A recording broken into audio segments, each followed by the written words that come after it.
தேவனுக்கே மகிமை உண்டாவதாக. இன்றைக்கு நாம் தியானிக்கப் போகிற செய்தியின் தலைப்பு நினைத்தருளும் தேவன். தலைப்பு நினைத்தருளும் தேவன். நினைத்தருளும் தேவன் என்ற தலைப்பிலே தியானிப்போம். மனிதன் நம்மை மறந்து போவான். ஒரு சில காலம் மாத்திரம் நம்மை குறித்து, நம்முடைய நட்பை குறித்தும் ஞாபகம் வைத்திருப்பார்கள். எல்லா உறவுகளும் கூட மாறிப்போகும். ஆனால் நம்மை ஒருபோதும் ஒரு காலம் மறவாதவர் உண்டானால் அது நம்முடைய ஆண்டவர் மட்டும்தான். நீ என்னால் மறக்கப்படுவதில்லை என்று ஆண்டவர் சொல்லியிருக்கிறார். ஆகையால் இன்றைக்கு நாம் தியானிக்கப் போகிற செய்தியின் தலைப்பு நினைத்தருளும் தேவன். சரி, இனி பைபிளில் ஆண்டவர் யாரையெல்லாம் நினைத்தருளினார், அதாவது ஞாபகம் வைத்து பார்த்தார் என்று பார்ப்போம். ஒவ்வொருவராக நாம் பார்ப்போம். ஆதியாகமத்திலிருந்து வெளிப்படுத்தல் வரையில் பார்த்தா ஆண்டவர் நினைத்தருளினதுனால தான் எல்லோருடைய பேரும், பரிசுத்தவான்கள் பேரெல்லாம் எழுதப்பட்டிருக்கிறது. ஆனாலும் நாம் ஒரு சிலரை தியானிப்போம். ஆண்டவர் நினைத்தருளி அவர்களுக்கு ஆண்டவர் என்ன செய்தார் என்று நாம் தியானிப்போம். முதலாவதாக நோவாவை குறித்து நாம் தியானிப்போம். ஆதியாகம் 8ஆம் அதிகாரம் 1ஆம் வசனத்தில் பார்க்கிறோம். தேவன் நோவாவையும் அவனோடே கூட பேழையிலிருந்து சகல காட்டு மிருகங்களையும் சகல நாட்டு மிருகங்களையும் நினைத்தருளினார். தேவன் நோவாவை மட்டுமல்ல, அவனோட கூட பேழையில் இருந்த சகல காட்டு மிருகங்களையும் சகல நாட்டு மிருகங்களையும் நினைத்தருளினார் என்று இந்த வசனத்தில் பார்க்கிறோம். நோவாவையும் சகல காட்டு மிருகங்களையும் சகல நாட்டு மிருகங்களும் கூட என்று படிக்கிறோம். ஆண்டவர் படைத்த மனுஷனை மட்டுமல்ல, ஆண்டவரால் உண்டாக்கப்பட்ட மிருகங்களையும் ஆண்டவர் நினைக்கிறார் என்று இந்த வசனத்தில் பார்க்கிறோம். நோவாவும் அவன் சந்ததியும் எப்படி காக்கப்பட்டார்களோ அதே போல் தாம் உண்டாக்கின மிருகங்களும் அவைகளுடைய சந்ததிகளும் எவ்வளவு முக்கியம் என்று ஆண்டவர் நினைத்து அவைகளையும் எப்படி பாதுகாத்திருக்கிறார் பாருங்கள். ஆண்டவர் நினைத்தருளுகிற தேவன். ஆண்டவருடைய அன்பே பெரியது. அவருடைய அன்பு எவ்வளோ பெரியது என்று பாருங்கள். அவைகளும் இந்நாள் வரைக்கும் சந்ததியாக வாழ்ந்து கொண்டு தான் இருக்கிறது. மனிதர்களை மட்டும் ஆண்டவர் நேசிப்பதில்லை, மிருகங்களையும் தான் உண்டாக்கின மிருகங்களையும் எல்லா சிருஷ்டிப்புகளையும் அவர் நேசிக்கிறவராக இருக்கிறார், நினைத்தருளுகிற தேவனாக இருக்கிறார் என்று இந்த நோவா காலத்தில் நடந்த சம்பவத்தை நாம் பார்க்கிறோம். அடுத்ததாக நாம் பார்க்க போகிறது ஆபிரகாமை குறித்து. ஆபிரகாமை நினைத்தருளினார் என்று தியானிக்க போகிறோம். ஆதியாகம் 19ஆம் அதிகாரம் 29வது வசனம். தேவன் அந்த சமபூமியின் பட்டணங்களை அழிக்கும்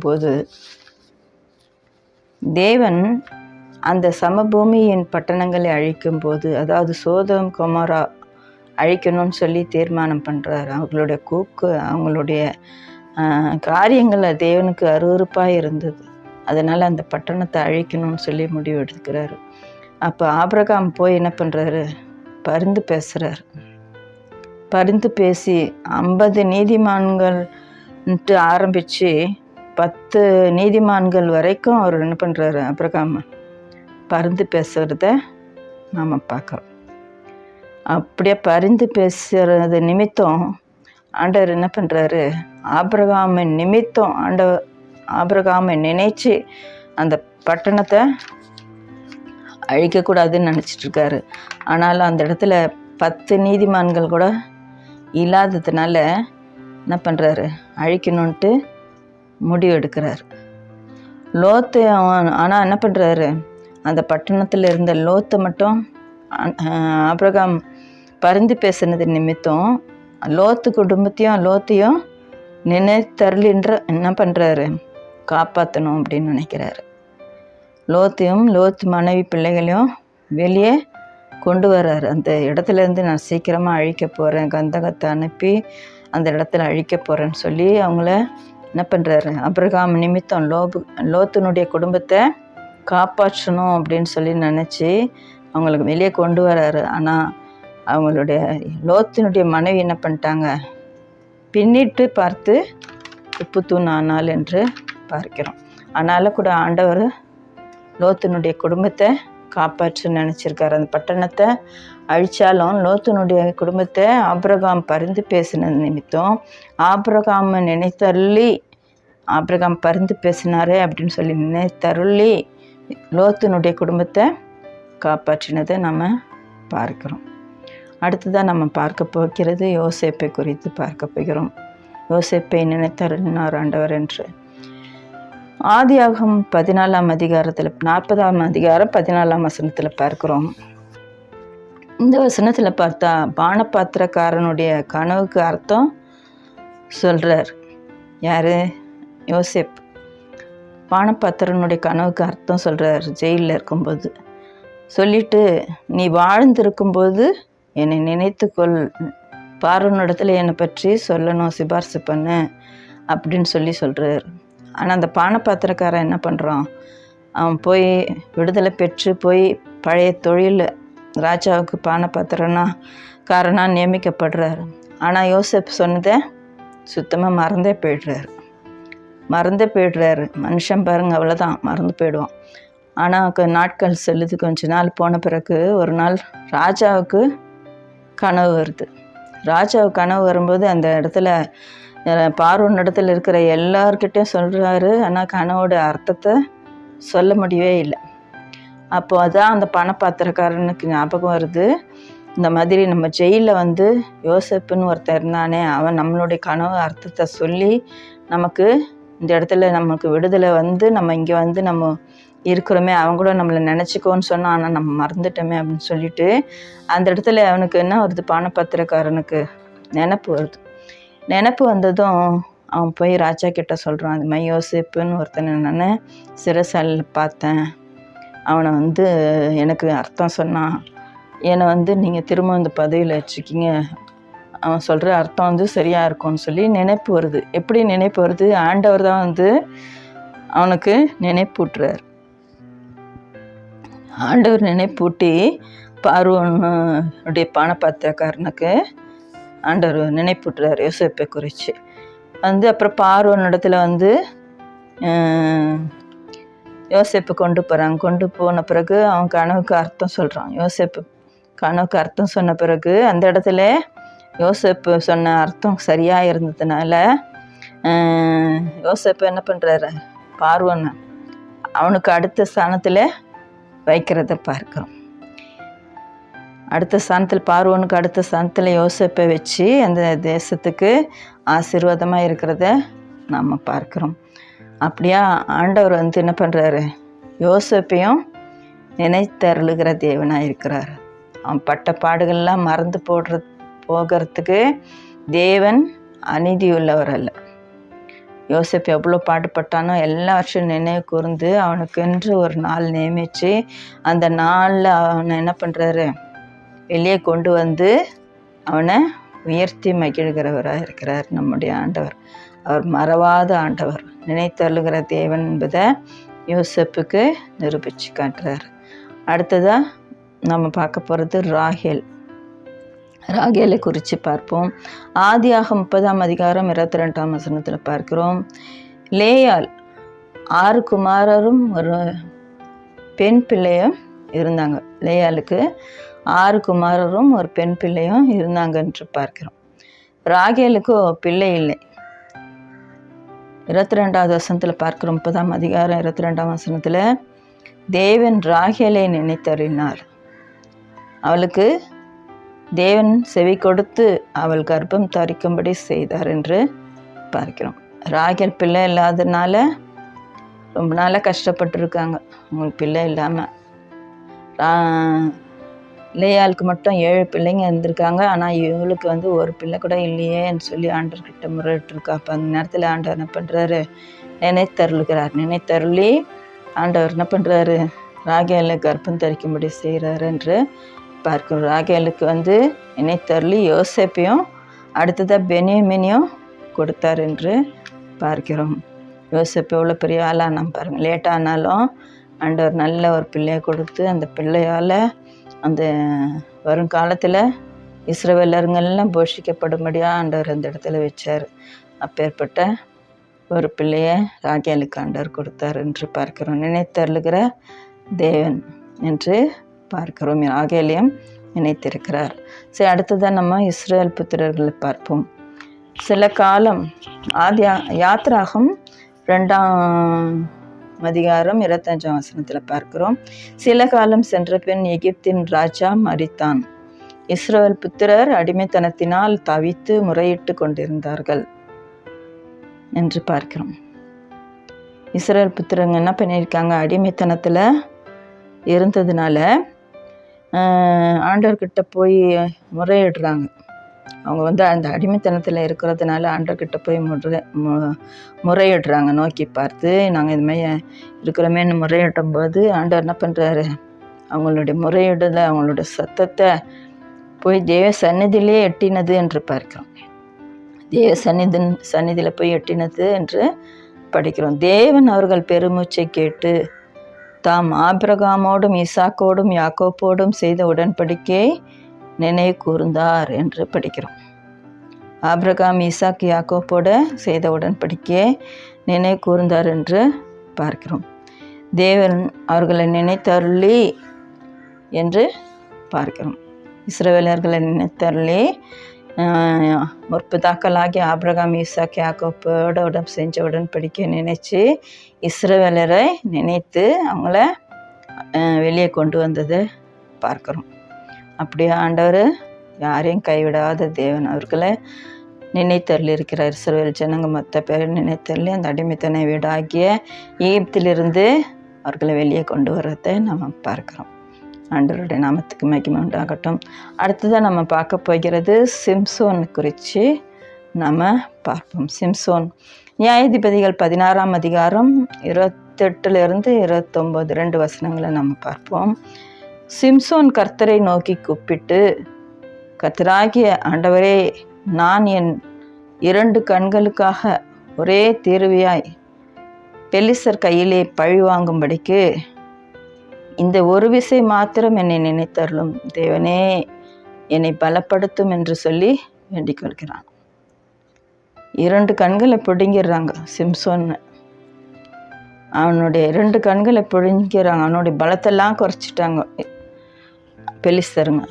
அப்போ என்ன பண்ணுறான், ஆண்டவர்கிட்ட தெரியாமல் நான் தவறு செஞ்சுட்டேன், இந்த ஒரு விஷயம் மாத்திரம் என்னை நினைச்சிடலுங்க ஆண்டவரே, பெலிஸ்தரை நான் என் கையில் பழி வாங்கணும், இந்த ஒரு விஷயம் மாத்திரம் என்னை மன்னிச்சிடுங்க அப்படின்னு சொல்லி அவன் கெஞ்சிறான்.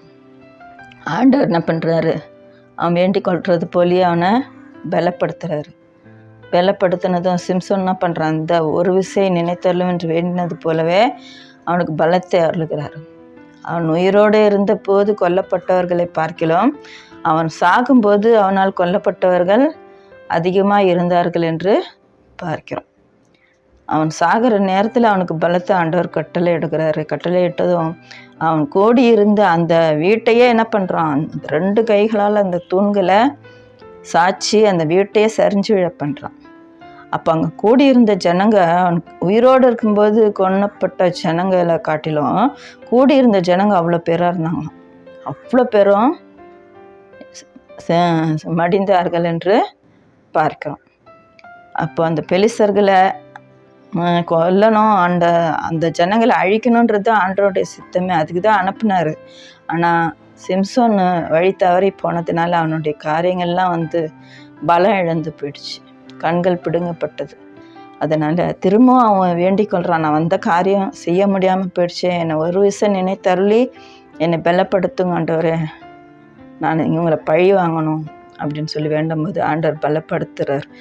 பலப்படுத்தினதும் அவன் என்ன பண்ணுறான், பெலிஸ்தரை அழிக்கிறத நம்ம பார்க்கிறோம். ஆண்டவருக்கு பலமுள்ளவனுக்காகிலும் பலமற்றவனுக்காகிலும் உதவி செய்வது லேசான காரியம் என்று பார்க்கிறோம். சிம்சோனையும் ஆண்டவர் நினைத்தருளி ஆசீர்வதித்திருக்கிறார் என்று இந்த வசனத்தில் பார்க்குறோம். சரி, அடுத்ததாக நம்ம பார்க்க போகிறது அன்னாளை குறித்து பார்ப்போம். 1 சாமுவேல் 1ஆம் அதிகாரம் 10ஆம் வசனம் 11ஆம் வசனத்தில் பார்க்கிறோம். அவள் போய் மனம் கசந்து மிகவும் அழுது கர்த்தரை நோக்கி விண்ணப்பம் பண்ணி, சேனைகளின் கர்த்தாவே, தேவரீர் உம்முடைய அடியாளின் சிறுமையை நோக்கி பார்த்து உம்முடைய அடியாளை மறவாமல் நினைத்தருளி உமது அடியாளுக்கு ஒரு ஆண் பிள்ளையை கொடுத்தால் அவன் உயிரோடு இருக்கும் சகல நாளும் நான் அவனை கர்த்தருக்கு ஒப்பு கொடுப்பேன் என்று அவள் ஒரு பொருத்தனை பண்ணுறாள். யாரு? அன்னாள் பொருத்தனை பண்ணுற. சேனைகளின் கர்த்தாவே, தேவரீர் உம்முடைய அடியாளின் சிறுமியை நோக்கி பார்த்து உம்முடைய அடியாளை மறவாமல் நினைத்தருளும் என்று வேண்டிக் கொள்றார். அவள் வேண்டிக் கொள்றது போலவே என்ன பண்ணுறா, அவள் பொருத்தனையும் பண்ணிட்டதுனால ஆண்டவர் என்ன பண்ணுறாரு, நினைத்தருளி, அன்னாளை நினைத்தருளி, சாதாரண குழந்தை இல்லை, ஒரு தீர்க்கதரிசியை சாமுவேலே ஆண்டவர் கொடுத்தார் அன்னாளுக்கு என்று பார்க்கிறோம். எவ்வளோ நல்ல ஆண்டவர் பாருங்க. ஒரு சாதாரண பிள்ளைகள இல்லை, தீர்க்கதரிசியை, அப்பேற்பட்ட சாமுவேலை ஆண்டவர் அன்னாளுக்கு கொடுத்துருக்கிறார். நினைச்சருளி அவளுடைய கண்ணீரை மாற்றி சாமுவேலை கொடுத்து இருக்கிறார். நம்முடைய ஆண்டவர் எவ்வளோ நல்லவர்னு பாருங்கள். நினைத்தருளுகிறார், அன்னாலையும் நினைத்திருக்கிறார் என்று படிக்கிறோம். அடுத்ததாக நம்ம தாவீதை குறித்து பார்க்க போகிறோம். தாவீதை குறித்து நம்ம பார்ப்போம். சங்கீதம் 8:4 பார்க்கிறோம். கர்த்தரோ என்மேல் நினைவா இருக்கிறார் என்று தாவீது சொல்றார். கர்த்தரோ என்மேல் நினைவாயிருக்கிறார். சங்கீதம் 115:12 பார்க்கிறோம்.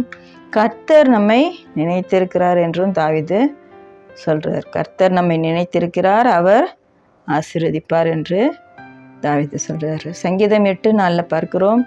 மனுஷனை நீர் நினைக்கிறதற்கும் மனுஷகுமாரனை நீர் விசாரிக்கிறதற்கும் அவன் எம்மாத்திரம் என்றும் தாவீது சொல்றதை பார்க்கிறோம்.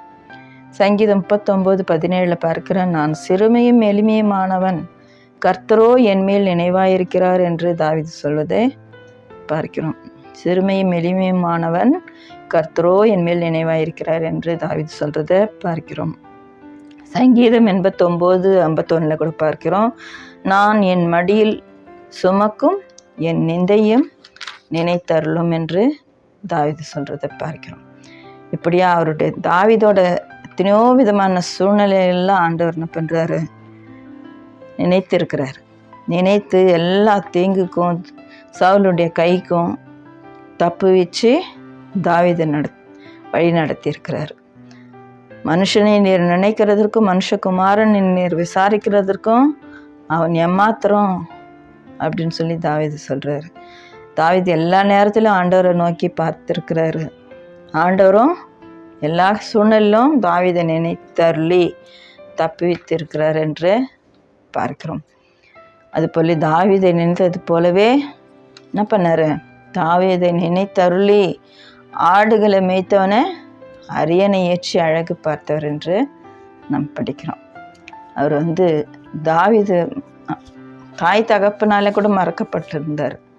ஆனால் ஆண்டவர் என்ன பண்ணார், தாவீதை நினைத்தருளி ஆடுகளை மேய்த்திருந்தவனை கொண்டு சாமுவேல் மூலமாக அபிஷேகம் பண்ணி ராஜாவாக அபிஷேகம் பண்ணி அழகு பார்த்திருக்கிறார் என்று நாம் பார்க்கிறோம். அப்படியாய் தாவீதை நினைத்தருளின தேவன் ஆயிருக்கிறார். ஆண்டவருடைய நாமத்துக்கு மகிமை உண்டாகட்டும். அடுத்ததாக நம்ம பார்க்க போகிறது எசேக்கியாவை குறித்து நம்ம பார்க்கலாம். எசேக்கியா குறித்து பார்ப்போம். 2 ராஜாக்கள் 20ஆம் அதிகாரம் 1-10 வரைக்கும் நம்ம படித்தோம்னா, எசேக்கியா ராஜா வியாதிப்பட்டு மரணத்துக்கு எதுவாகிறான். வியாதிப்பட்டு மரணத்துக்கு எதுவாயிட்டான் என்று பார்க்கிறோம். அப்போது ஏசையா பார்த்து அவனை நோக்கி, நீர் உம்முடைய வீட்டு காரியங்களை ஒழுங்குபடுத்தும், நீர் பிழைக்க மாட்டீர் என்று கர்த்தர் சொல்லுகிறார் என்றான்.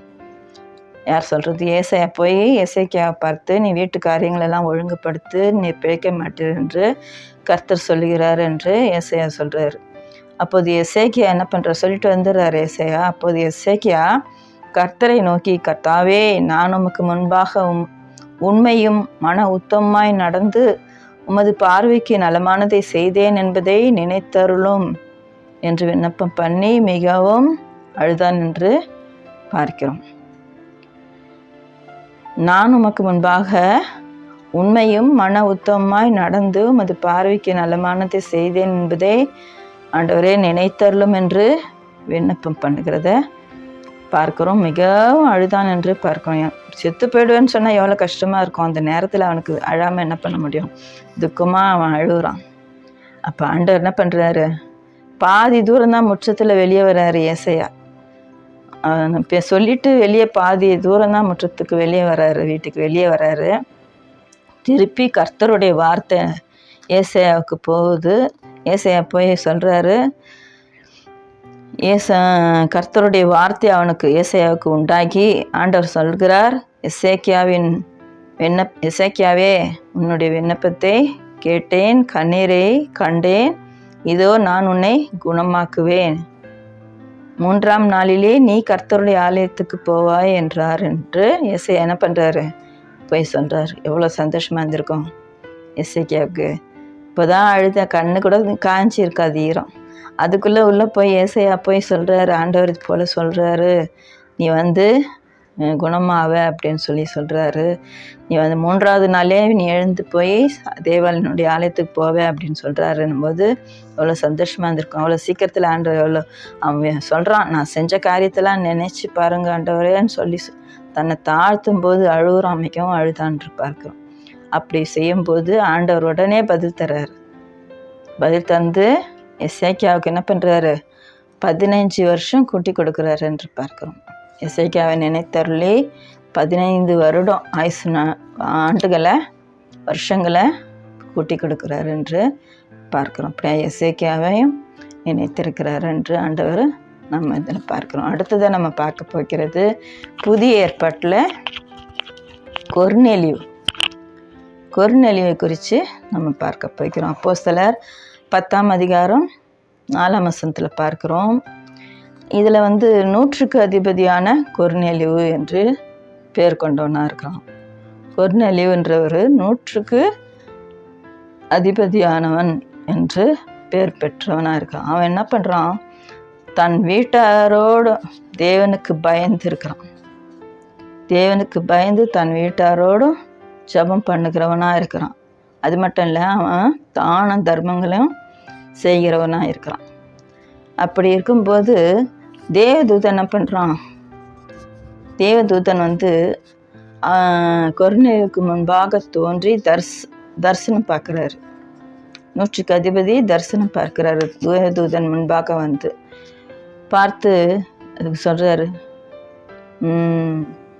கூப்பிட்டு உற்று பார்க்குறான். தேவதூதனை உற்று பார்த்துட்டு என்ன சொல்கிறாரு? பயப்படாதே அப்படின்றாரு.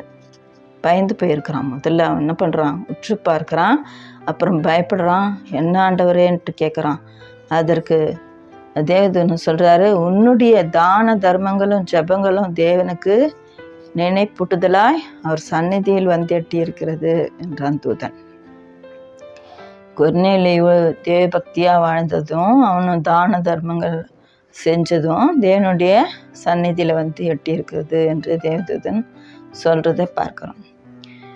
கொர்நேலியு என்ன செய்கிறான் என்பதையெல்லாம் பார்க்குறோம். ஆண்டவர் அவனுடைய தான தர்மங்களை எல்லாம் நினைவு கூர்ந்திருக்கிறார். நற்காரியங்கள் எல்லாம் நினைவு கூர்ந்திருக்கிறார்.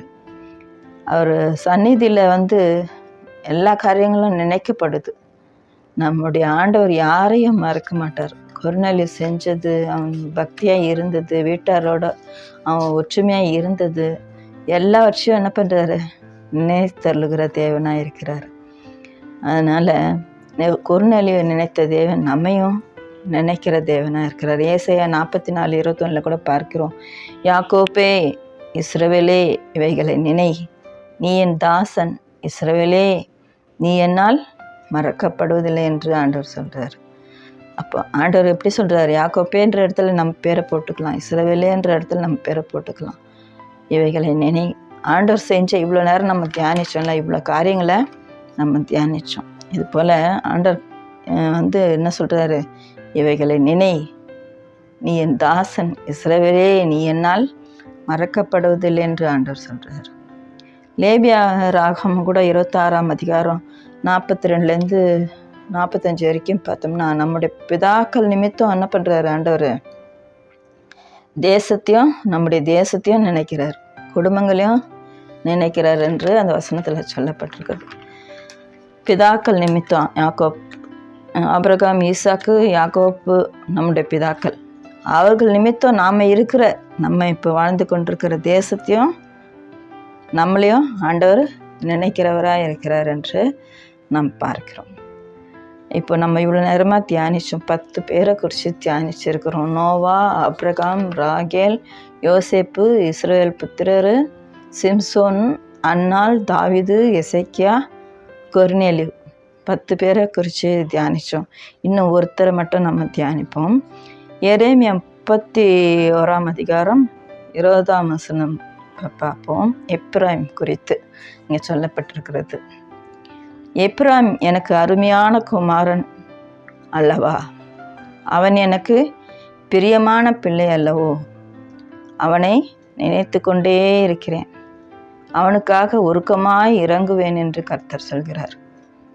எவ்வளோ அழகாக சொல்கிறார் பாருங்க. எப்ராயிம் எனக்கு அருமையான குமாரன் அல்லவா, அவன் எனக்கு பிரியமான பிள்ளை அல்லவோ, அவனை நினைத்து கொண்டே இருக்கிறேன், அவனுக்காக உருக்கமாய் இறங்குவேன் என்று கர்த்தர் சொல்கிறார். எப்ராயிம் என்ற இடத்துல நம்முடைய பெயரை போட்டு படிப்போம். அந்த இடத்துல என்னுடைய குமாரன் அல்லவா, குமார்த்தி அல்லவா என்று நம்முடைய பெயரை போட்டு நாம் படிப்போம். எப்ராயிமை மட்டும் அல்ல, நம்மையும் எப்போதும் நினைத்து கொண்டே தான் ஆண்டவர் இருப்பார். அவர் நம்மையும் மறப்பதற்கு அநீதி உள்ள தேவன் அல்ல. அவர் இரக்கம் உள்ளவர், அவர் உருக்கம் உள்ளவர், அவர் அன்பு உள்ளவர். நேற்றும் என்றும் என்றும் மாறாத நம் ஆண்டவராகிய இயேசு கிறிஸ்து தன்னையே நமக்காக கொடுத்தவர், மற்ற எல்லாவற்றையும் அருளாதிருப்பாரோ? ஆகையால் நாம் தேவனிடத்தில் கிட்டி சேர்ந்து வாழ்வோம். அவர் நம்மை நினைத்திருக்கிறார், அவர் நம்மை ஆசீர்வதிப்பார். தாவீது சொன்னது போல கர்த்தர் நம்மை நினைத்திருக்கிறார், நம்மை ஆசீர்வதிப்பார் என்று தாவீது சொன்னது போலவே நாமும் சொல்லுவோம். கர்த்தர் என்னை நினைத்திருக்கிறார், என்னை ஆசீர்வதிப்பார், என்னை நினைத்திருக்கிறார், என் குடும்பத்தை ஆசீர்வதிப்பார், என்னை நினைத்திருக்கிறார், என் தேசத்தை ஆசீர்வதிப்பார் என்று நாமும் கூட சொல்லுவோம். இந்த வார்த்தைகள் எல்லாம் ஆண்டவர் உங்களுக்கு ஆசீர்வாதமாய் மாற்றி தருவாராக. ஆமேன். அல்லேலூயா. தேவனுக்கே மகிமை உண்டாவதாக.